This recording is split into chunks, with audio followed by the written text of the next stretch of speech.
And the hits just keep on coming with this 2017 NFL Draft tight end class.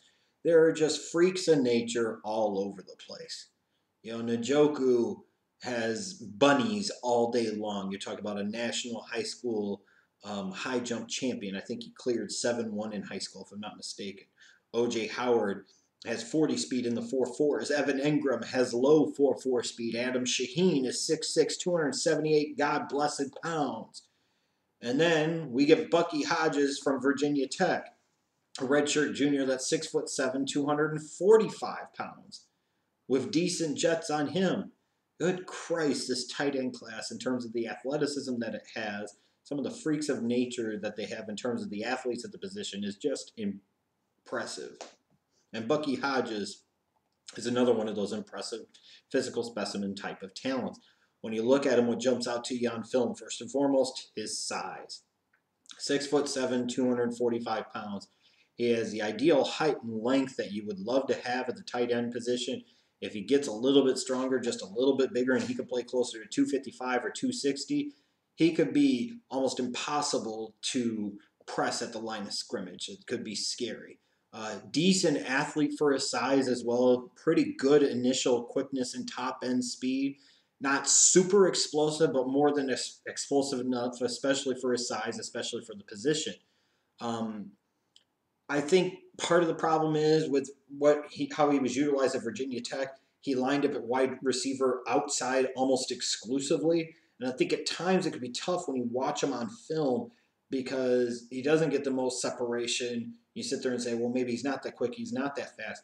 But he's going up against defensive backs that should be much quicker and faster than him because they're 6, 7, 8 inches shorter and carrying 40, 50, 60 pounds less of weight. But I think if you put him inside and on the line, I think his speed and athleticism will show up even more. His hands are okay, not special, but they're okay. He sometimes drops passes for what could be big plays, but he does make some spectacular catches. And one thing about playing outside, since he didn't get a ton of separation against cornerbacks, was he had to go make a lot of tough catches, and he was able to do that. For a guy playing outside, he's got a relatively simple route tree. I would have liked to have seen a little more expansive route tree out of him than what we got. He mostly ran a lot of quick ins and outs and then streak patterns deep down the field. That was pretty much the extent of it. You'd like to see him run more comeback routes, more crossing patterns, more post patterns, more corner outs, things like that. But that's not what he was really asked to do at Virginia Tech. So that's definitely a hole in his game. Like I said, talking about again the way he was utilized at Virginia Tech, primarily outside at wide receiver, it could be hard to gauge his ability to separation. And I will admit, a lot of this is projection because he didn't get a lot of separation against defensive backs.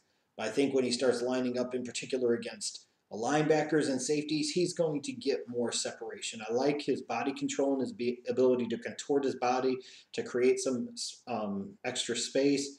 Like I said, with as much as defensive backs were draped on him, he developed some nice subtle moves. You might call them push-offs to be able to create that little bit of a crease and a gap from the defender. Um, I think he's okay against the press. Like I said, I think he could get better against it. I do envision, again, that he'll be a more effective route runner and more effectively able to separate consistently if he's lining up in the slot, lining up off the line, or lining up out of the backfield. For a guy his size, you would like to see him be a better blocker, and he just wasn't utilized much in that role. He showed some willingness on the outside to be a blocker, but he's got some work. Let's put it that way.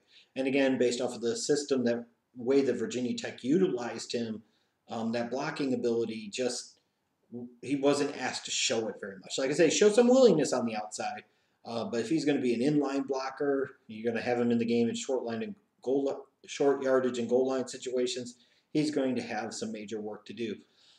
But with him again, you talk about a guy with 6'7" with bunnies and long arms.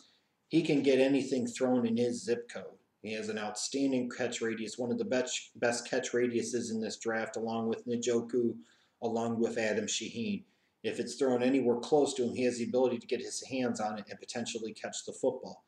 Good thing about him playing on the outside is I think it helped him in terms of his ability to run after the catch. He has some make you miss in terms of his lateral agility, his footwork.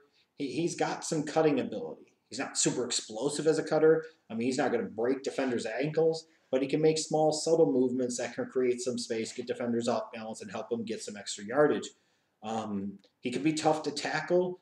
He runs a little angry. I think, again, though, that his run after the catch ability would be uh, increased dramatically playing in the slot or on the inside, out of the backfield, things like that, as opposed to lining up outside. Pretty reliable in terms of his durability. Didn't miss any games that I can recall the last 2 seasons at Va Tech. Um, you know, you have some concerns about will he be able to adjust to playing a more traditional tight end type of role as opposed to the wide receiver kind of hybrid role he had at Virginia Tech. This is a guy that came in, he was a 4-star, I believe, recruited quarterback, and he made the switch to be a pass catcher and became a pretty good one. Um, I think the other thing, though, is talking about converting positions and changing his outlook on the game a little bit. I think that could be just a little bit overrated in the standpoint of if you've got tight ends that are pretty athletic and good pass catchers, they play a lot out of the slot, but they also play a lot on the outside too, like Gronk and Travis Kelce and Greg Olsen, Jordan Reed. I mean, they line up all over the field, all over the place. And I envision Bucky Hodges being best utilized in that type of role. He will have to play off the line some, and he'll have to learn how to do that, and he'll need to play out of the slot more, especially out of the slot more. But I think he could stick with him on the outside some as well. Can he make that conversion? I would assume so. This is a guy that came from a high school quarterback and really worked, and I thought got to a point where he made himself into a pretty respectable NFL draft prospect. In terms of my NFL comparison for him, I'll go Jimmy Graham, another guy that was freakishly athletic, very tall, very long, with great leaping ability, especially Jimmy Graham with his basketball background. You know, we can think about what Jimmy Graham has become in terms of an NFL pro, but in that 2010 draft where Gronk was taken in round 2, you know, Jimmy Graham was a tail end of round 3 guy because he was viewed to be a project. It was athletic upside, but it was going to take time for it to develop. But when it developed, oh my God, did it ever. I could see a similar path for Bucky Hodges at the NFL if he's willing to learn how to do some traditional tight end type of things. My grade for him, I've got him as a late second to early third round type of guy with a grade of 85.5. So he carries a second round grade for me. And I think once you start getting to the tail end portion around number 2, definitely once you get to the early mid portion around number 3, teams should be considering taking this guy. I would take him over Nevin Ingram, but again, that's just me. You know, where will he end up being drafted? I think the ceiling in terms of the real world draft stock for him probably is middle to late round 3. He might even be an early day 3 type of pick in round number 4. I think he's a guy that teams are going to be concerned a little bit about how much he played outside. Can he really be a tight end? Or is he just a big wide receiver that's not going to be able to stick out there at the NFL level? I look at Bucky Hodges, though, and I say 6'7", 245 pounds with decent jets, long arms, and bunnies. If you can't figure out how to utilize this guy, then it's not his fault. It's your fault. Then you're a fucking idiot.